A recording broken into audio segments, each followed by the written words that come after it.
세계에서 가장 큰 섬 하나가 지금 미국과 덴마크, 그리고 중국과 러시아 사이에서 거대한 지정학적 전쟁터로 변하고 있습니다. 이 섬의 땅 밑에는 전 세계 희토류의 절반에 맞먹는 자원이 묻혀 있고, 이 섬을 손에 넣는 나라가 21세기 패권을 쥐게 될 겁니다. 트럼프가 대통령에 취임하기 몇 주 전, 그는 이 섬을 미국이 반드시 가져야 한다고 공개적으로 선언했죠. 심지어 군사력 사용도 배제하지 않겠다고 했습니다. 그 섬의 이름은 바로 그린란드입니다. 그럼 지금부터 왜 그린란드가 이렇게 중요한지, 그리고 이 섬을 둘러싼 숨겨진 이야기들을 하나씩 풀어보겠습니다. 2025년 1월 초, 트럼프는 플로리다의 자택 마라라고에서 기자회견을 열었습니다. 그 자리에서 그는 파나마 운하가 중국에 의해 운영되고 있다며 미국이 다시 가져와야 한다고 주장했죠. 하지만 더 충격적인 발언은 그 다음에 나왔습니다. 그는 그린란드가 미국의 국가 안보를 위해 필수적이라며 덴마크가 이 섬에 대한 권리를 포기해야 한다고 압박했거든요. 만약 덴마크가 거부한다면 고강도 관세를 부과하겠다고 위협했고, 심지어 기자가 군사력 사용 가능성을 묻자 명확히 부정하지 않았습니다. 이 발언은 전 세계에 엄청난 파장을 일으켰죠. 파나마 대통령은 즉각 파나마 운하의 모든 부분이 파나마 것이며 협상 불가라고 선언했습니다. 덴마크와 그린란드 총리 역시 그린란드는 절대 매각 대상이 아니라고 못을 박았죠. 덴마크의 새 국왕 프레데릭 10세는 왕실 문장을 개정하면서 그린란드를 상징하는 북극곰을 더욱 강조했는데, 이는 트럼프에 대한 은근한 반박이었던 겁니다. 지금까지 그린란드를 둘러싼 싸움은 인터넷 공간에 국한되어 있지만 이게 언제 현실로 번질지는 아무도 모릅니다. 트럼프의 그린란드 집착은 사실 어제 오늘 일이 아닙니다. 그는 2019년 첫 임기 때도 덴마크에게 그린란드를 팔라고 제안했었거든요. 당시 덴마크 정부는 정중하지만 단호하게 거절했고, 두 동맹국 사이에 약간의 긴장만 생겼을 뿐이었죠. 하지만 미국의 그린란드 욕심은 트럼프보다 훨씬 오래전부터 시작됐습니다. 이 이야기를 제대로 이해하려면 먼저 덴마크와 그린란드의 관계부터 살펴봐야 하는데, 그 역사가 미국보다 훨씬 더 오래됐거든요. 바이킹의 후손인 덴마크인들은 기원 후 1000년경 그린란드를 발견했습니다. 당시 이 섬은 완전히 무인도였죠. 바이킹들은 그곳에 정착했지만 약 450년 뒤인 1450년경 모두 사라졌습니다. 정확한 이유는 알 수 없지만 기후변화나 자원 고갈 때문으로 추정되죠. 바이킹이 떠날 무렵, 오늘날 그린란드 원주민인 이누이트족의 조상들이 섬에 도착하기 시작했습니다. 그리고 3세기가 더 지난 1721년, 덴마크는 다시 그린란드를 식민지로 만들었고 이후 계속 지배해왔거든요. 2차 세계대전 중인 1941년에서 1945년 사이, 덴마크 본토가 나치 독일에 점령당하자 미국이 그린란드를 임시 점령했습니다. 독일 손에 넘어가는 걸 막기 위해서였죠. 전쟁이 끝난 뒤 미국은 그린란드를 덴마크에 돌려줬고, 덴마크는 그린란드를 아예 자국의 한 주로 편입시켰습니다. 1979년에 들어서야 덴마크는 그린란드에 자치권을 부여했는데, 그린란드는 자체 의회를 갖고 내정을 스스로 결정할 수 있게 됐지만 외교와 국방은 여전히 덴마크가 통제했습니다. 2009년에는 더 나아가서 그린란드 주민들이 원한다면 독립할 수 있는 법적 경로가 마련됐습니다. 주민투표로 과반이 찬성하고 덴마크 의회가 승인하면 독립이 가능해진 거죠. 미국은 영토 확장의 역사가 깁니다. 1803년 나폴레옹이 전쟁 자금이 필요할 때 프랑스로부터 루이지애나를 샀고, 1819년에는 재정난에 시달리던 스페인으로부터 플로리다를 샀죠. 1848년 멕시코 전쟁 후에는 멕시코 영토의 절반 이상을 헐값에 빼앗았고, 1867년에는 러시아가 영국에게 빼앗길까 두려워하던 알래스카를 매입했습니다. 알래스카를 산 바로 그 시기에 그린란드도 미국의 레이더에 잡혔던 겁니다. 당시 국무장관 윌리엄 수어드는 알래스카와 그린란드를 동시에 확보하면 그 사이에 낀 캐나다가 결국 미국에 합류할 거라고 생각했습니다. 1868년 수어드는 덴마크와 그린란드 및 아이슬란드 매입 협상을 시작했지만 의회가 카리브해의 덴마크령 서인도 제도 매입을 거부하자 그린란드 협상도 포기했죠. 이후 미국은 1898년 스페인으로부터 필리핀을 빼앗았고, 1903년에는 파나마를 압박해서 파나마 운하 지역을 얻어냈습니다. 1910년에는 주덴마크 미국 대사가 기묘한 제안을 했는데 일종의 삼자 거래였습니다. 미국이 필리핀의 일부 섬을 덴마크에 주면 덴마크는 그 섬들을 독일에 팔아서 당시 독일이 차지하고 있던 북부 슐레스비라는 덴마크계 지역을 되찾아오고 그 대가로 덴마크는 서인도 제도와 그린란드를 미국에 넘기라는 거였죠. 덴마크는 이 황당한 제안을 거들떠보지도 않았습니다. 하지만 1916년 덴마크가 서인도 제도를 팔 의향을 비췄고 대신 미국이 그린란드를 덴마크 땅으로 공식 인정해달라고 요구했습니다. 미국은 이에 동의했고 1917년 서인도 제도를 매입했는데 이게 오늘날의 미국령 버진 아일랜드가 됐죠. 미국은 동시에 그린란드에 대한 덴마크의 주권을 공식 인정했습니다. 2차 대전이 끝나고 냉전이 시작되면서 미국의 그린란드 집착은 완전히 새로운 차원으로 올라갔습니다. 그린란드는 워싱턴과 모스크바의 정확히 중간 지점에 있거든요. 미국 폭격기와 미사일이 소련을 가장 빠르게 타격할 수 있는 위치였고 반대로 소련의 공격을 가장 먼저 탐지할 수 있는 최전선이었습니다. 1946년 미국 정부는 비밀리에 덴마크에게 1억 달러의 금괴, 오늘날 가치로 약 10억 달러를 제시하며 그린란드 매입을 제안했습니다. 미국은 덴마크에게도 이익이라고 설득했죠. 덴마크 땅에 미군 기지가 있다는 비난을 피할 수 있고 그린란드에 들어가는 보조금도 아낄 수 있다고요. 하지만 당시 덴마크 외무장관은 거절했습니다. 2차 대전 때 도움은 고맙지만 그린란드 전체를 줄 만큼은 아니라고 했죠. 덴마크는 매각은 거부했지만 미국이 그린란드를 사용하는 건 사실상 허락했습니다.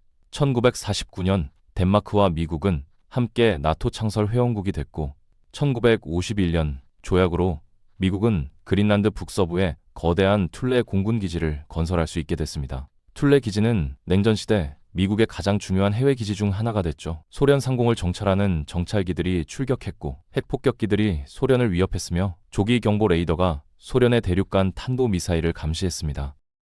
그린란드는 미국의 냉전 해군 전략에서도 핵심이었습니다. 소련의 전략 핵잠수함 함대가 북극 끝에 무르만스크 항구에 주둔했는데 이 잠수함들이 미국 동부 해안으로 향하려면 영국, 아이슬란드, 그린란드 사이의 해역을 통과해야 했거든요. 이게 이른바 GIUK 갭이고 여기를 봉쇄하는 게 냉전 시대 미국의 최우선 군사 목표였습니다. 그린란드의 군사 주둔이 필요했던 이유죠. 냉전이 1990년대 초 끝나자 미국의 그린란드 관심도 20년 가까이 급격히 식었습니다. 러시아와의 관계가 나아지면서 툴레 기지의 활동도 대폭 줄었죠. 하지만 2010년대와 2020년대에 들어서면서 여러 요인이 겹치며 미국의 그린란드 열망이 다시 불타올랐습니다. 2014년 러시아가 크림반도를 점령하고 특히 2022년 우크라이나 전면 침공을 시작하면서 미러 대결 구도가 부활했거든요. 러시아는 북극의 구소련 시대 해군 기지들을 대대적으로 재무장시켰고 지금은 북극의 러시아 기지가 나토 기지보다 훨씬 많습니다. 무르만스크의 북부 함대는 여전히 러시아 핵잠수함 전력의 핵심이고요. 국방 관점에서 미국의 그린란드 관심이 다시 강화된 건 당연했지만 새로운 이유들도 생겨났습니다. 인터넷 시대에 GIUK 갭의 의미가 바뀐 겁니다. 지금은 일본과 유럽을 연결하는 최단 해저 광 케이블과 캐나다와 스칸디나비아를 연결하는 케이블이 그린란드를 지나갑니다. 만약 러시아 잠수함들이 GIUK 갭을 뚫고 북대서양으로 진출하면 미국과 유럽을 연결하는 수많은 해저 케이블을 파괴할 수 있거든요. 발트 3국에 대한 러시아 공격 시 유럽 주둔 미군이 정보를 못 받아 마비될 수 있다는 공포가 생긴 겁니다. 2020년 로이터 통신은 그린란드를 미국과 동맹의 안보 블랙홀이라고 표현했습니다. 블랙홀처럼 무슨 일이 일어난지 제대로 파악할 수 없는 거대한 보안 사각지대라는 뜻이죠. 27,000마일에 달하는 거의 무인 해안선을 제대로 감시하기가 너무 어렵다는 거죠. 특히 냉전 이후 수십 년간 국방비를 깎아온 덴마크 같은 작은 나라로서는요. 덴마크는 냉전 종식 후 한참 동안 국방비를 GDP 대비 2% 미만으로 유지했고 러시아의 우크라이나 침공이 터진 2023년에야 겨우 2%를 넘겼습니다. 1979년 자치권을 준 이후에도 덴마크는 여전히 그린란드 방어 책임을 지고 있는데 2020년 기준으로 서유럽만한 그린란드 전체를 순찰선 4척, 헬기 4대, 해상 초계기 1대, 갯썰매 팀 6개로 방어하고 있었습니다. 러시아의 우크라이나 침공 이후 미국은 덴마크에게 그린란드 상공 감시 능력을 강화하라고 반복적으로 압박했죠. 2022년 미국 랜드 연구소는 그린란드를 북미 항공우주방위사령부, 즉 노라드의 방어 범위에 통합해야 한다고 제안했습니다. 툴레 기지는 이제 미 우주군의 피투프 우주기지로 변신했고 미군 전략 계획에서 중요성이 더욱 커졌습니다. 미군은 북반구를 커버하는 여러 극 궤도 통신 및 영상위성을 운용하는데 이 위성들은 북극권 내 지상국이 필요하거든요. 현재 미국이 통제하는 극궤도 위성 운용시설은 그린란드의 피투프와 알래스카 중부의 클리어 두 곳뿐입니다. 만약 그린란드가 독립해서 미군에게 나가라고 하면 미국은 알래스카 기지에만 의존해야 하고 백업이 전혀 없게 되는 겁니다. 하지만 덴마크는 미국이 요청하는 건 거의 다 들어주고 있었고 확고한 동맹국이었습니다.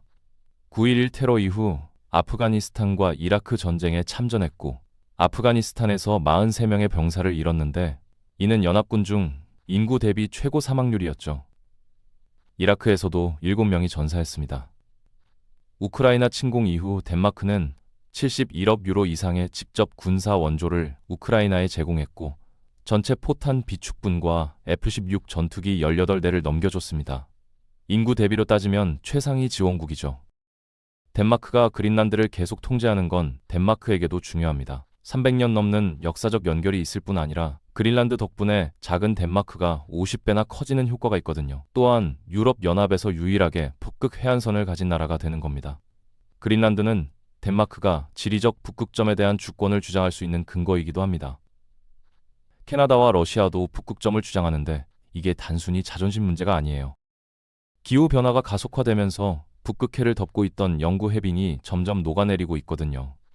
조만간 화물선들이 핵추진 쇄빙선의 도움을 받아 북극을 정기적으로 횡단할 수 있게 될 겁니다. 그린란드는 캐나다를 통과하는 북서항로와 러시아를 따라가는 북동항로 사이에 지리적으로 완벽하게 위치해 있습니다. 두 항로 모두 빠르면 다음 10년 내에 1년 내내 대형 선박 통행이 가능해질 거라고 예상되죠.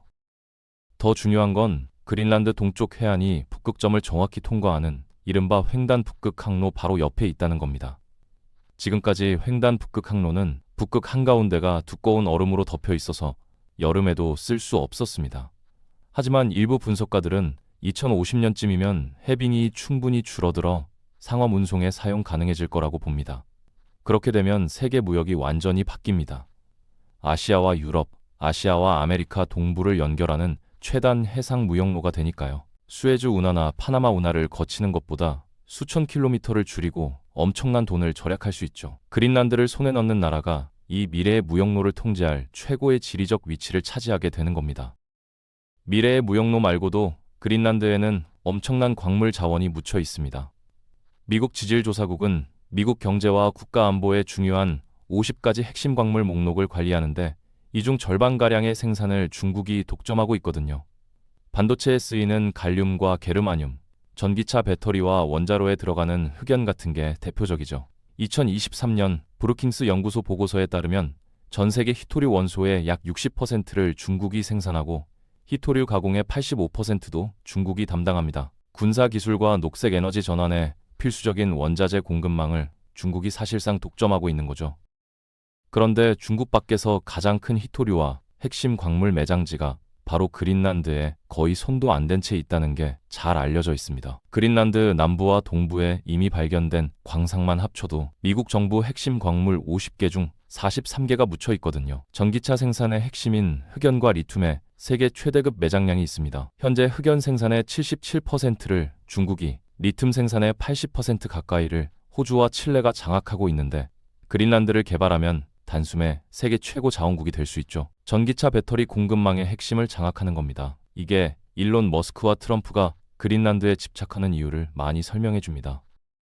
흑연과 리튬 외에도 그린란드에는 전기 모터용 자석에 쓰이는 네오디뮴, 탱크용 자석에 쓰이는 터뷴, 해상 풍력 발전에 필수적인 몰리브덴, 그리고 코발트, 구리, 철, 아연, 니켈 같은 기본 금속들이 엄청나게 묻혀 있습니다.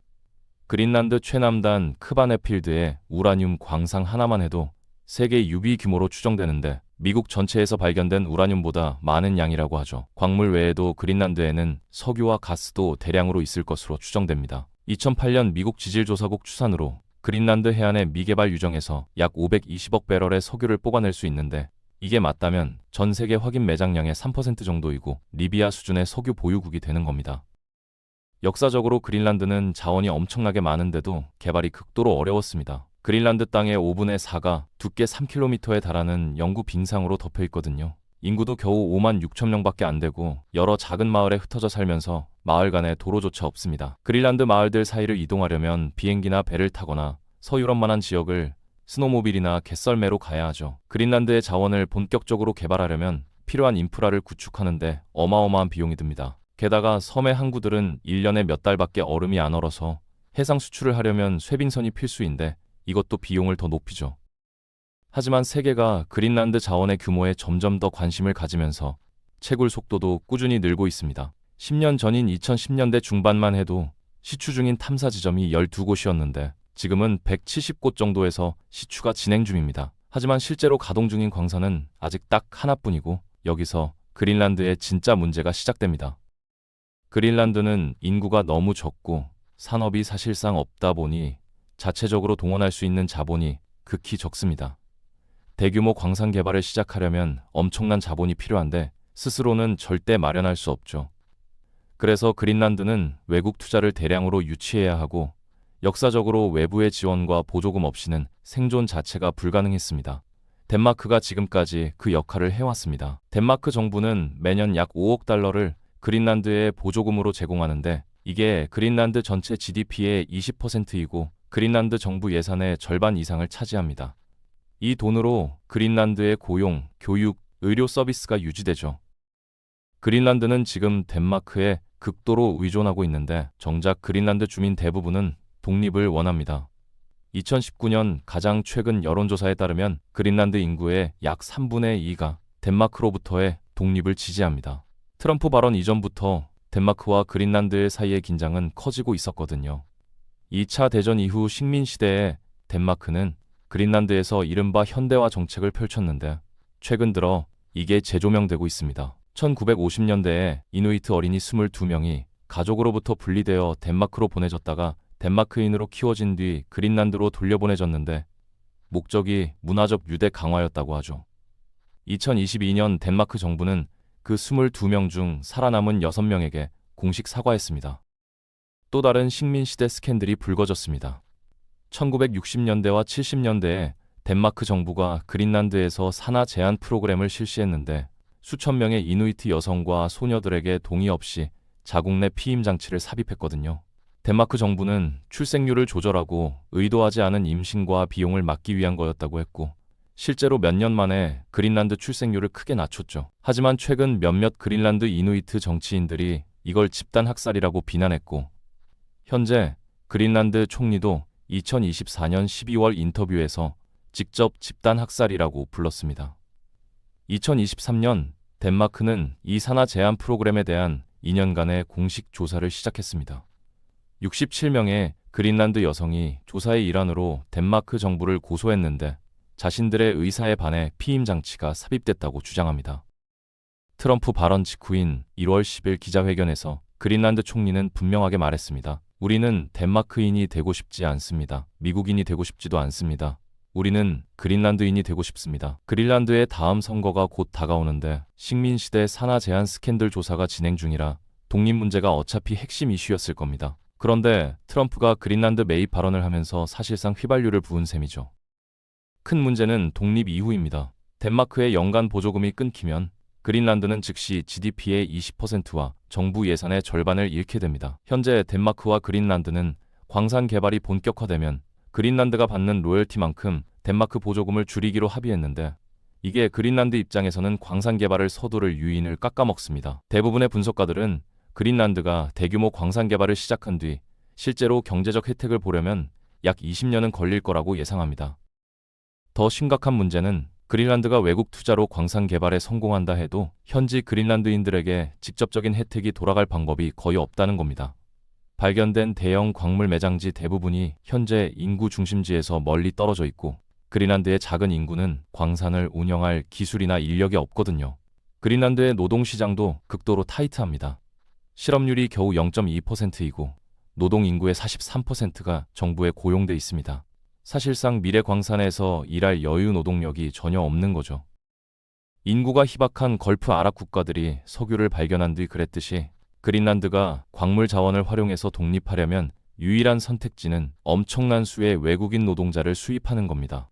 그린란드 관료들에 따르면 평균적인 광산 하나를 운영하려면 약 300명의 숙련된 외국인 광부가 필요한데 이 인원만 해도 전체 섬 인구의 0.5%를 증가시킵니다. 광산 10개면 인구가 5% 늘고 일부 정부 예측에 따르면 대규모 광산 개발이 시작되면 몇 년 내에 그린란드 인구가 2배 이상 증가할 거라고 하죠.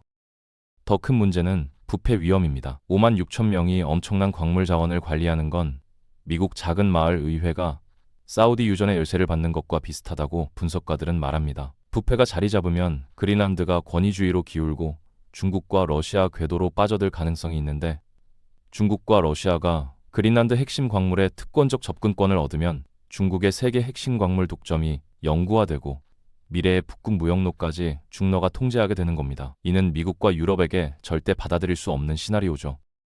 그래서 선택지가 많지 않습니다. 덴마크에 남거나 독립해서 위험을 감수하거나 미국 쪽으로 이동하는 겁니다. 이코노미스트지 계산으로 그린란드의 현재 가치는 약 500억 달러인데 미 국방 예산의 12분의 1밖에 안 됩니다. 미국이 직접 산다면 모든 주민에게 100만 달러씩 줘서 백만장자로 만들 수 있죠. 미국의 강력한 행정 시스템이 들어오면 부패 위험도 줄고 자원 분배도 더 평등해질 수 있습니다. 또 다른 경로는 자유연합협정입니다. 미국은 이미 미크로네시아 연방, 마셜 제도, 팔라우와 이런 관계를 맺고 있는데 독립을 유지하면서 미국의 보호와 지원을 받는 거죠. 최근 그린란드 의원이 미국과 덴마크 양쪽과 이중협정을 맺자고 제안하기도 했습니다.